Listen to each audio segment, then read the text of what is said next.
guyyaa irraa sirna eebbaa weellisaa Ifaa Damee albeema isaa yookaan siidiisaa sirboota hedduun dabalamee kan eebbisiisaa jirudha. Dhaabbanni beeksisa kamiyyuu magaalaa Adaamaa keessatti sirna eebba hoteelaa sirna eebba garaagaraa kallattii garaagaraatiin uwwisa miidiyaadhaan dabalame kan yeroo hundumaayyuu siif hojjetu waan ta'eef akka jirtaniif waliin turan sagantaa irratti kan waliin gaggeessinu ta'a jechuudha.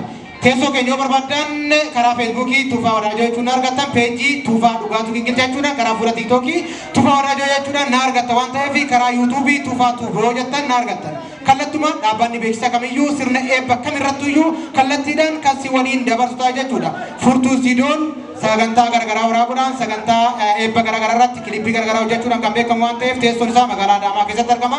Dhaabbanni beeksisa kamiyyuus kan argamu teessoon isaa magaalaa Adaamaa keessatti sirna eebba kamirrattuyyuu nu barbaadan nu argattu. Kallattuma sirni guyyaa irratti argamnu sirna eebba weellisaa Ifaa Damee albeema isaa eebbisuu irratti argamna. Akka bakka jirtanii kan asitti argamtu hundi keessanuu guddaa galatooma. Turtii daqiiqaa muraasaa booda sagantaan keenya kallattumaan kan jalqabu ta'a jechuudha. DJ